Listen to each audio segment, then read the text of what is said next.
Sveiki gyvi, sveikos gyvos, mėlyjeji. Labai malonu Jūs matyti šiandien čia susirinkusius. Šiandien pristatysime pirmuosius planus apie mūsų kultūros programą Vokietijoje. Mano vardas yra Rita Valiukonytė. Aš esu šios kultūros programos vadovė.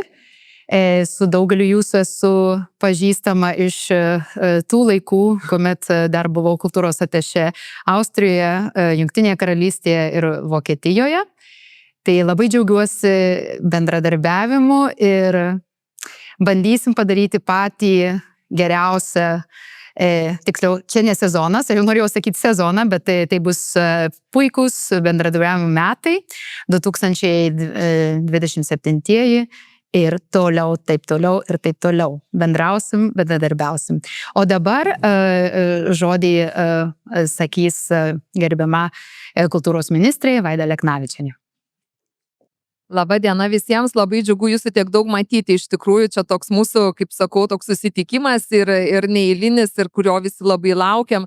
Tai labai noriu visiems padėkoti, ypatingai komandai, už susitelkimą ir kad jau taip ilgai tas lauktas mūsų pirmas išėjimas į eterį su pradiniam veiklom, su koncepcija jau šiandien išvysta pasaulį, kaip aš sakau.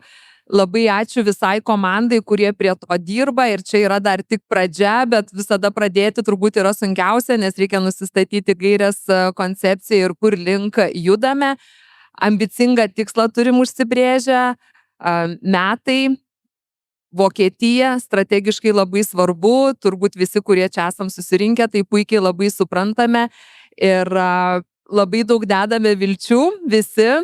Labai noriu padėkoti gerbiamai Ritai, kuri prisijungusi ir kuri yra pagrindinis šio traukinio, kaip ten vedlys ir link tikslo juda tikslingai, tai mums labai džiugu ir komanda yra tas pastiprinimas jums ir padėliojimas.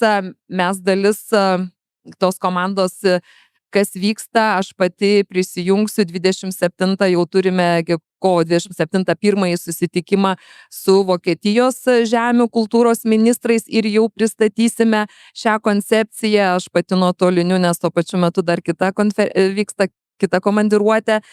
Mūsų viceministras Matas ir Lietuvos Respublikos prezidento patarėja Jolanta Karpavičienė vyksta į vietą Vokietijoje, į Berlyną susitikti ir užburti vokiečius, kad jie taip pat tikėtų tą programą, kaip ir mes, kad tikime.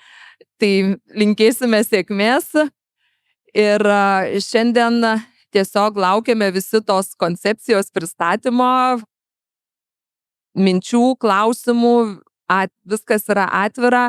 Jeigu kas turite klausimų, pasiūlymų, kaip mes dar galėtumėm čia patobulinti, pagerinti ir sėkmingai žengti į tuos mainų metus, nors mes vadiname juos metais Vokietijoje, kaip ir jau gerbiama Rita minėjo, pavadinimo koncepciją pasirinkom truputėlį kitą ir tikimės, kad prie mūsų plačiau prisijungs ir kitos ministerijos ir mes galėsime labai gerai ir pasirodyti, ir sužavėti, ir pritraukti vokiečių dėmesį, būtent atvykti ir į mūsų kraštą.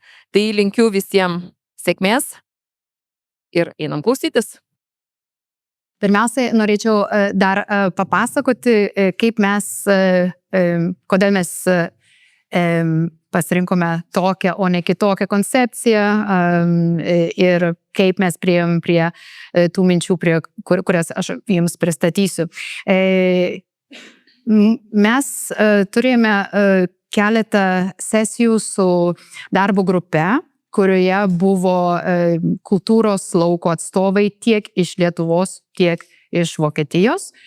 Ir mes kartu susėdome ir ieškojome bendrų vardiklių, kas būtų aktualu ir mums, ir jiems. Nes šita programa yra pagrįsta tarpusavio bendradarbiavimu, tam pačiam lygmenį mums labai yra svarbu nemokyti, bet mokintis vienas iš kitų, pažinti vienas kitą ir neiti ir nepasirodyti, kokie mes čia šaunūs. Žinoma, mes esam šaunūs, bet mes galim parodyti tai kitais būdais. Tai tokia būtų pradžia ir aišku, kodėl yra Vokietija. Turbūt niekam nereikia sakyti, kad Vokietija yra viena iš svarbiausių strateginių valstybių. Ir čia, žinoma, mes turime dirbti toliau ir kultūros srityje taip pat.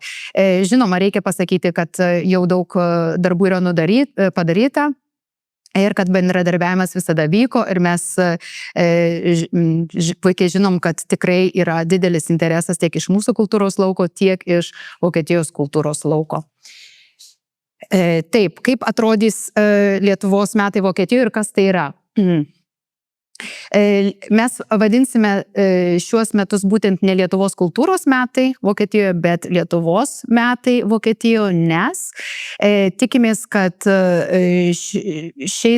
būtent tais metais prisijungs ir kitos sritys, mes į tai pažiūrėsime plačiau, bet mes šiandieną kalbame apie kultūros programą.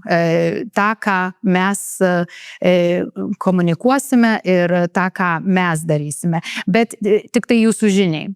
Tai vat dabar, iš ko susideda Lietuvos metai, tai galbūt jau ir žinote, dauguma iš jūsų jau ir bendradarbiauja su mūsų kultūros atašė Irma Šimanskytė, yra ruošiama Lietuvos pirmininkavimo ES tarybai kultūros programa ir ji vyks pirmoje tų metų pusėje. O šita kultūros programa, kurią organizuos ir koordinuos Lietuvos kultūros institutas, bus antroje metų pusėje nuo Liepos ir gruodžio ir programa tęsis toliau. Iš tikrųjų, turiu pasakyti, čia mano asmeninė svajonė. Aš galvoju, kol aš negalėsiu nuvažiuoti į Berlyną iš Vilniaus, tol mes turėtume tęsti ir tęsti ir tęsti. Šiaip, kadangi mes žinome, kad šiuo metu vis dar dirbame prie Rail Baltica, bet tikėsimės, kad greitai nuvažiuosime tenai ir pas mus atvažiuos. Svarbiausia, kad ir pas mus atvažiuotų. Tai va, tai dabar toks, man atrodo, taip, sausis gruodis, čia taip pat matot kitų sričių institucijų bei organizacijų projektai ir iniciatyvos. Tai tos iniciatyvos, tai, sakykime, tai galėtų būti ir turizmas, ar mokslo įstaigos, ar pavyzdžiui, ekonominiai projektai, bet mes jų, kaip minėjau, nekoordinuojame. Tai va, kultūros programa, kas turime pečius, kas ką veikia. Tai rengėjas yra Lietuvos Respublikos kultūros ministerija, bendradarbiaujant su Užsienio reikalų ministerija, programą organizuoja Lietuvos kultūros institutas ir mes, žinoma, bendradarbiausime su diplomatinės atstovybės Vokietijoje ir su, kaip jau minėjau, su mūsų kolegė, kultūros atašė Irma Šimanskytė. Kultūros programos vadovė esu aš. Ir, žinoma, įgyvendintojai. Tai čia mes apimame beveik visą kultūros lauką, nevyriausybinės organizacijos, biudžetinės įstaigos, nacionalinės ir valstybinės įstaigos, kūrėjas ir kūrėjai, ir, žinoma, akademinės institucijos, menų akademijos, universitetai, kurie bus susijęs su kultūros programa, jie taip pat dalyvaus. Dabar kas mums svarbu? Pagrindinės tokios kaip ir linijos, kurios mums yra svarbios šitame projekte, tai kad mes skatintume kūrybinius mainus. Ir tai yra, žinoma, kaip jau prieš tai minėjau, tai nebūtų tik pasirodymas, bet būtų bendras dialogas, kad mes išklausytume vieni kitus, mes būtume išklausomi ir mes prieitume gal prie bendrų įdomių kūrybiškų projektų. Ir žinoma, aišku, mums labai svarbu ilgalaikiai projektai ir partnerystės. Tai čia jeigu mes, žinoma, finansuosime projektus, mes atkreipsime dėmesį, ar yra perspektyva, kad tarp šių, ar tai įstaigų, ar tai organizacijų planuojami tęstiniai projektai.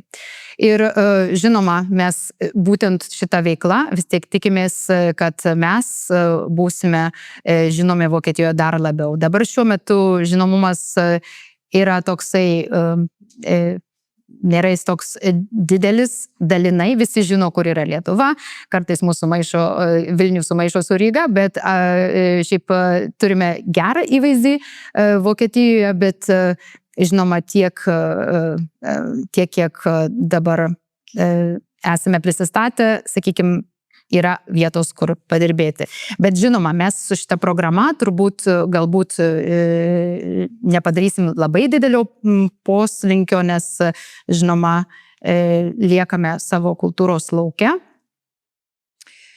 Taip, toliau. Kviečiame užmegzti partnerystės visoje Vokietijoje. Iš pradžių esame galvoję galbūt koncentruotis į tam tikrus regionus, bet vis tik nutarėme, kad nereikia apriboti geografiškai.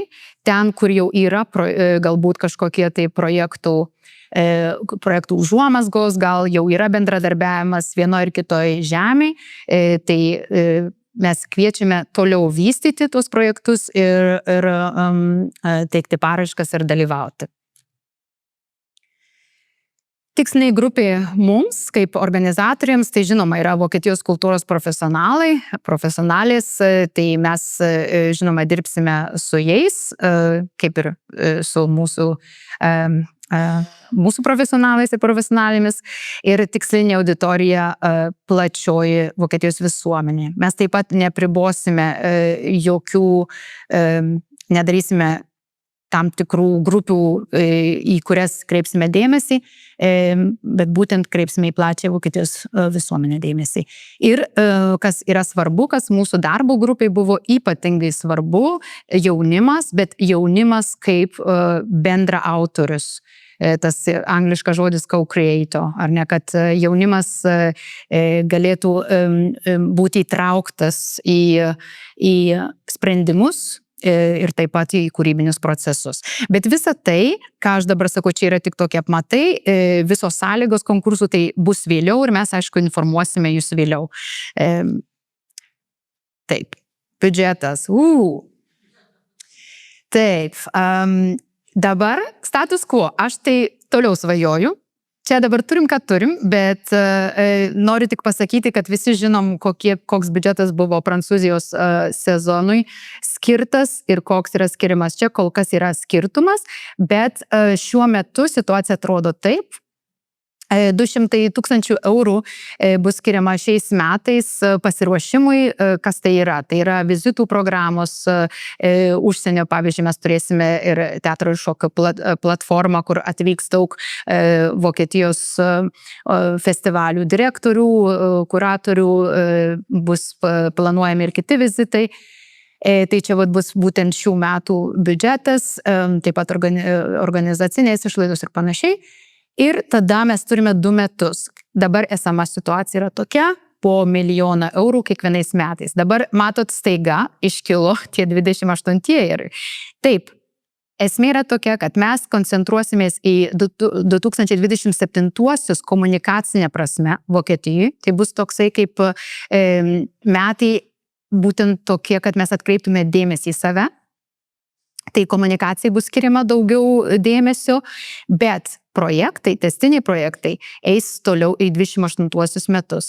Aš manau, kad 28 metai yra svarbus ypač tom institucijoms, kurios dirba, pavyzdžiui, muziejų srityje arba tos netgi ir, sakykime, šiuolaikinio meno projektai, jiems reikia daugiau laiko. Ir visi turbūt žinome puikiai, kaip planuoja mūsų vokiečių partneriai.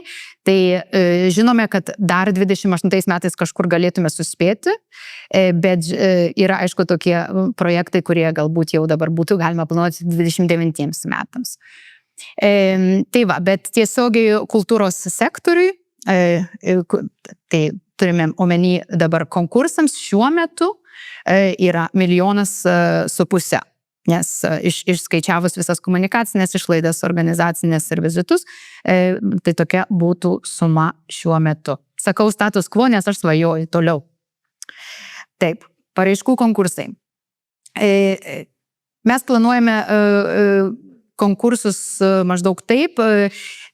Pajuodinta linija, tai galbūt tai, ką mes jau galime pažadėti, o antrosios 2 linijos tai yra tai, ką mes planuojame, bet mato dar čia yra skaičiukai, viskas sužymėta ketvirčiais, bet pirmąjį konkursą mes planuojame skelbti spalio mėnesį šių metų ir rezultatus paskelbti pačioje pradžioje sausio mėnesio ir tada bus suformuota programa. Programa bus formuojama tada kaip ir visus metus, nes mes skelbsime kitą konkursą 27 metų pirmąjį ketvirtį ir jau rezultatus turėsime antrajam ketvirtyje. Tai ta antroji pusė metų ir prisipildys mūsų šitais projektais. Na ir toliau tęsime bendradarbiavimą. Panašiai kaip ir mūsų projekte sezone Prancūzijoje, būtina sąlyga turėti partnerį Vokietijoje. Žinoma, jeigu partnerio nėra, tai jūs visada galite kreiptis į mane, mes galime kartu bendrom jėgom ieškoti, pasikalbėti, kokios partnerystės ieškote ir gal kokią idėją turite ir su kuo ją būtų galima išvystyti. Ir mes finansuosime projektų mobilumą. Kas tai yra? Tai yra viskas, kas susijęs su kelionės išlaidomis, jeigu tai, sakykime, reikia išvežti parodą, tai bus ir draudimas, ir tai, žinoma, visa tai, kas susijęs su tiesioginiu mobilumo finansavimu. Ten ir, žinoma, dienpinigiai ir nakvynės išlaidos. Tai va, ir kas nebus finansuojama, tai produkcijos. Pačių produkcijų mes neturėsime galimybių finansuoti, nes pagal esamą biudžetą tenka skausmingai pasirinkti kažkokią tai liniją, kurią mes galėtume padengti. Taip, dabar programos koncepcija. Mums buvo svarbu kalbėti apie tai, kas mums yra svarbu. Tai iš Lietuvos pusės, žinoma, buvo labai daug kalbama apie atsparumą ir apie būtent bendruomeninį visuomeninį atsparumą, kaip mūsų pilietinė visuomenė gali būti stiprinama. Tas svarbu ir Vokietijos pusėje, nes, žinoma, dabar yra tokia situacija tiek Vokietijoje, tiek pas mus, kada kultūros biudžetai mažėja, nes jie mažėja ir Vokietijoje ir reikia ieškoti būdų, kaip galima tam vis tiek likti atspariam ir kaip su bendrom jėgom kurti projektus, kurti kūrinius ir kažkokią pridėtinę vertę sukurti. Tai dar kas svarbu, žinoma, ta atsparumas, ta resilience, bendrystėje yra stiprumas ir aišku, mums yra svarbu ta bendrystė ir su Vokietija, nes kuo mes Europoje esame vieningesni, tuo mes esame stipresni. O tam, kad mes būtume vieningesni ir stipresni, mes turim vienas kitą pažinti. Ir tas pažinimas, ir čia būtent skatinsime šitą programą, pažinti vienas kitą, išklausyti vienas kitą, ne tik ateiti, išreikti ar pasirodyti, nes mes tada tik pasirodome ir išvažiuojame namo. Mes norime skatinti tokius projektus, kurie skatintų būtent išklausimą, pasikalbėjimą ir supratimą, kad suprastų mus ir Vokietijos pusė ir mes patys, žinoma, ir per šitą dialogą mes suprantame daug apie vienas kitą ir apie pačius save. Taip, kad manau, kad čia viskas pasakyta, einame toliau. Teminės kryptys. Mūsų darbo grupė visada buvo labai išskyrus tokį aspektą kaip kasdienybė. Kodėl kasdienybė ir kodėl mikroistorijos? Todėl, kad Tai yra aspektai, tai nėra tema, bet mes jeigu kalbame apie kasdienius dalykus, mes priartiname ir tą sluoksnį visuomenės, kuris nėra savaime suprantamai įtrauktas į kultūros lauką. Mes, aišku, žinom pagal pavyzdžius tiek čia abiems šalims tai yra būdinga, kaip yra atskirtis, sakykime, ar ten regionai, miestai, ar socialinės atskirtys. Tai kasdienybė kaip aspektas jisai įneša to tokio atpažinimo visiems. Tai laikas, erdvės, žmonės, tai bus tokia kaip ir viena, galima sakyti, tema, kurią jūs patys galite kuruoti. Nes laikas, erdvė, žmonės vienas su kitu susiję, bet jūs galite kreipti dėmesį į laiką ir erdvę, laiką ir žmonės, erdvės ir žmonės kaip atskirai, galite visas temas apimti.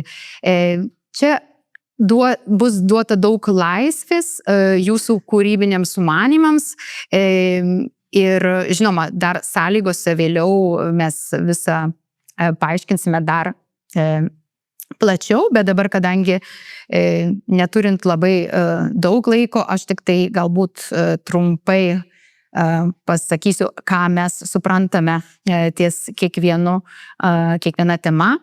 Tai laikas Zeiten, aš pavadinau laikas vienaskaitoj, nes jeigu mes sakysime laikai, tai tada mes turime šiek tiek kitą konotaciją.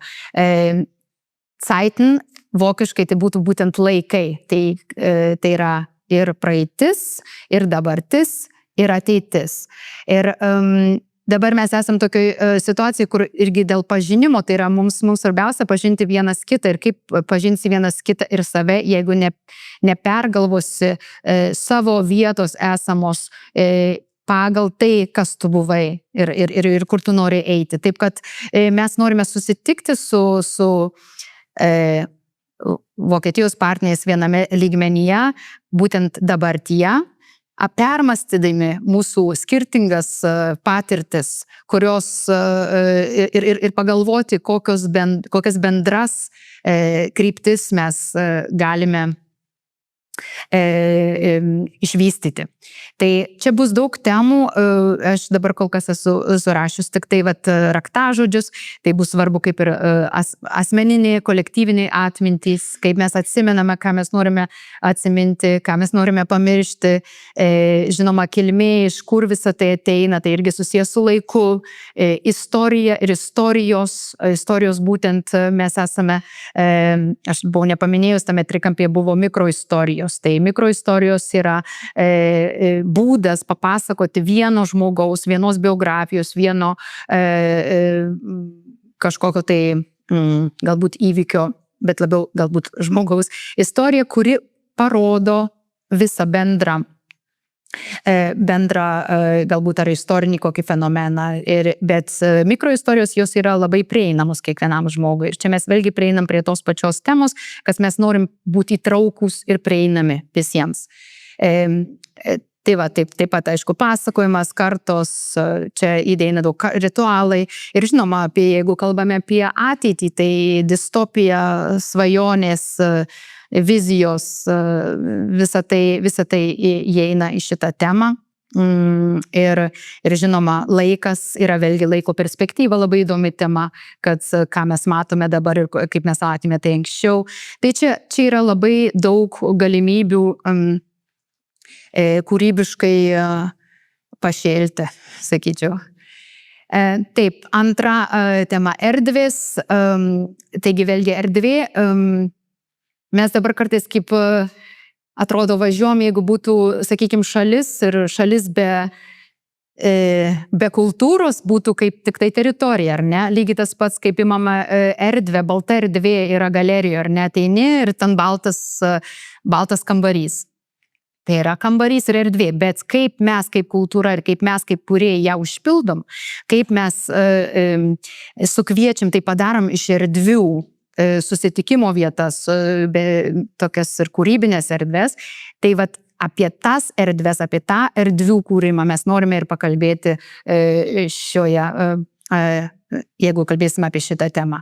Tai vat čia ir bus daug galimybių sakykime, ir visokiems projektams apie, kurie galbūt architektūriniai projektai ir šiaip ir filosofiniai projektai, gali būti ir literatūra, viskas į tai įeina, vieša erdvė, privati erdvė, koks yra mūsų santykis su gamta, ar mes prisimam atsakomybę už gamtą, nes tai irgi aplinka, erdvė, tai erdvę galima interpretuoti visiškai laisvai ir aš dar noriu pasakyti, kad visa tai yra čia mūsų tokios kaip ir kryptys, bet tai nereiškia, kad jūs negalėsite laisvai interpretuoti, sakykime, kaip jūs matot erdvę. Bet svarbu, kad tai būtų susiję būtent erdvės, kurias kuriame mes. Pavyzdžiui, viena iš temų galimų, pavyzdžiui, tranzito erdvės. Irgi tokia tema, kur tiek ir migracija, tiek tai galėtų būti geležinkelio stotis ar autobusų stotis, tokios erdvės, kurios egzistuoja, bet jas irgi permastyti irgi yra labai įdomu. Ir žinoma, virtuali erdvė, tai vėlgi tai būtų kaip ir ką mes veikiame toje erdvėje ir ką mes galime sukurti toje erdvėje ir kaip mes galim pridėtinę vertę, kūrybinę pridėtinę vertę sukurti. Tai va, čia globa, tai turime omeny, kaip yra vokiškas žodis Patenschaft, tai vėlgi kaip aš prisiimu atsakomybę ir globą, būtent kurti toms erdvėms. Tai čia turėtų omeny. Tai ir žmonės. Apie žmonės, vėlgi grįžti prie tos pačios mūsų temos, kad mes labai norėjom būti įtraukus, kalbėdami apie mūsų programą. Ir mums labai svarbu vėlgi prieinu prie to paties žodžio pilietinė visuomenė ir kad tai būtų įtraukus projektai ir kad tai būtų vėlgi žmonių istorijos, kurios sužadina empatiją ir mes tiek iš tos ir iš anos pusės mes suprantame apie sakykime, kontekstą to žmogaus, kurio, pavyzdžiui, istorija pasakojama. Pavyzdžiui, čia įrašyta DI, dirbtinis intelektas, tai vėlgi galima irgi žmogaus intelektas, ar mes žinoma, kad konkuruojam su dirbtiniu intelektu ir galima, pavyzdžiui, šitoj temoje atrasti daug naujų galimybių, kaip tai permastyti ar kaip kažkaip kūrybiškai tematizuoti.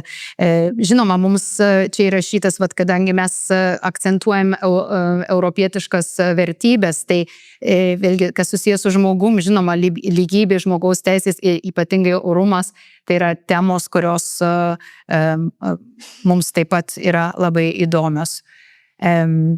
Tai tiek turbūt būtų trumpai apie šitos aspektus. Vielen Dank ir ačiū. Ką norėjau pasakyti, kad jeigu turėsite klausimų dėl partnerysčių ar vėliau organizacinių klausimų, visuomet prašome kreiptis į mane. Čia matot ir mano elektroninis paštas ir mano kontaktai taip pat yra Lietuvos kultūros instituto puslapyje.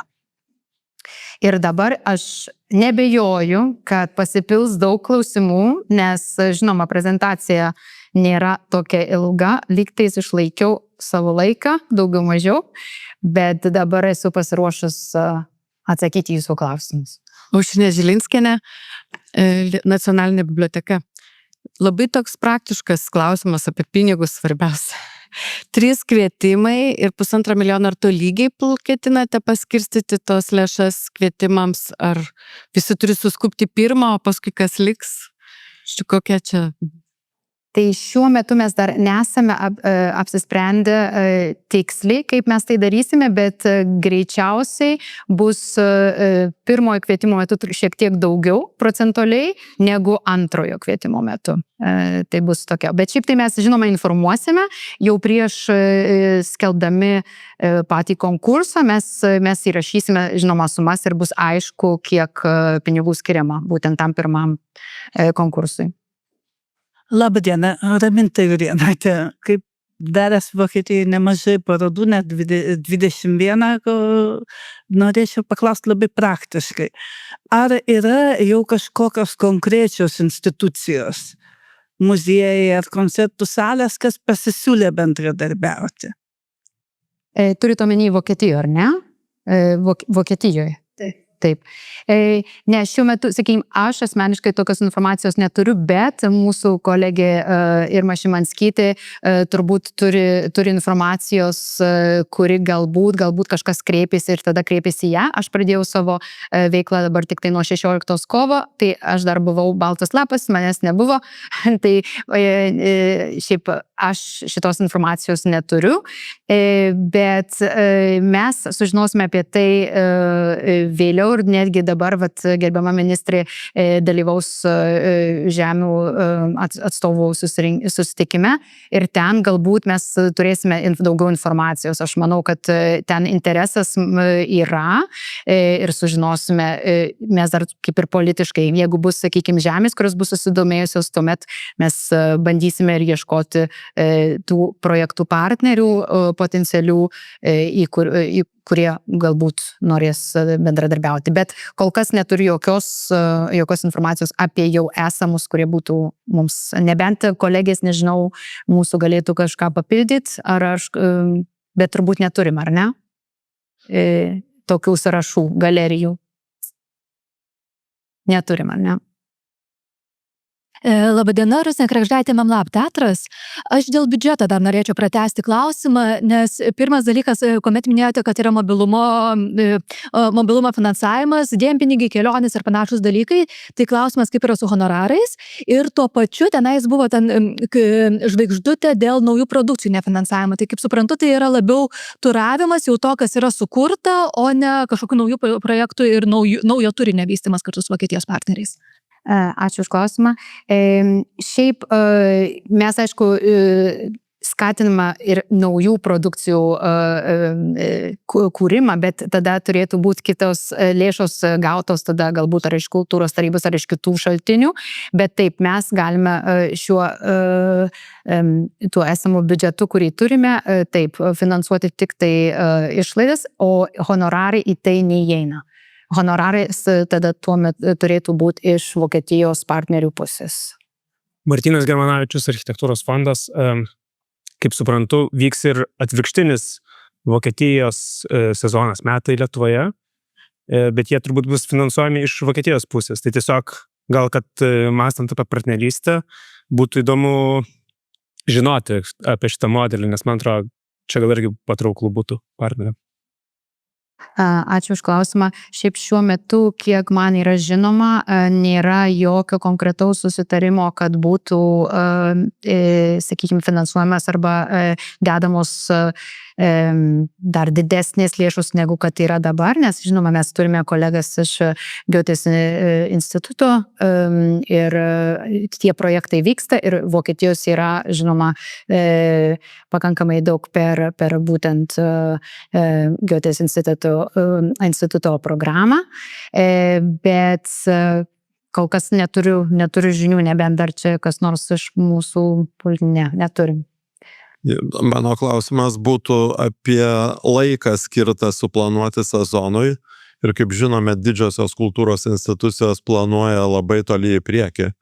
Ar nebijote, kad truputį į mažesnės institucijas teks vežti savo kūrybą ir tokiu būdu tas rezonansas ir pasiekimas visuomenės gali būti nepilno stiprumo ir domintų dar ta vizitų programa, dabar, kur tarsi planuojame vykti, susipažinti ir pasiūlyti projektus. Tai ar čia koreliuotų? Pasakau, pirmasis panuogastavimas, tai žinant mūsų pačių, ar tai būtų teatrinės, koncertinės, ar muziejinės institucijos, 2 metai, tuo labiau 1,5 yra labai trumpas laikotarpis. Ir Prancūzijoje turėjo tokią labai stiprią politinę valią tas sezonas. Ar čia galima būtų pakartoti ir iš politikų tokio labai kaip čia, didelio noro ir tvirto susitarimo truputį paskatinti atsiverti tas didžiasias institucijas. Tai aš, žinoma, atsakysiu iš savęs, nežinau, ar dar norės papildyti, gerbiama ministrė, ar pagalvokit. Šiaip turi, taip, žinoma, visiškai suprantama, kad didžiosioms institucijoms 2028 metai jau nėra taip daug laiko, nes, žinoma, planuojama 29-30 metams. Tai, žinoma, būtų tikrai puiku, jeigu dar mes sugebėtume vienaip ar kitaip įtikinti mūsų tuos, kurie turi galę, sakykime, skirti lėšas, kad tas, sakykime, strateginiai partnerystė būtų tęsiama, kad sakykime, po 1 milijoną eurų būtų iki 30 metų, tai būtų visai, žinoma, kitas klausimas, bet mes bet kuriuo atveju, pavyzdžiui, dirbsime prie to, darysime vizitus ir tada turbūt vis tiek galvosime, kaip galime tai įgyvendinti net ir už 2028 metų ribos, bet šiuo metu, ką mes galime daryti, mes galime kalbėti tik tai tose ribose, kurias turime patvirtintas. O čia nežinau, dar galbūt ar turėtumėt papildymo iš... Taip, nes čia yra dar toks procesas, tarp kitko tai nėra visiškai galutinis, mes dar ir dėl to susitinkame ir su jumis, nes, pavyzdžiui, jeigu yra tokių klausimų, apie kuriuos mes galime pagalvoti, tai žinoma, mes į tai irgi atsižvelgsime. Tai va, tokia situacija šiuo metu. Dar aš atsakiau į klausimą, Arūnai? Dar klausimą. Labą dieną. Liudas Endrikis, Klaipėda, kultūrų komunikacijų centras.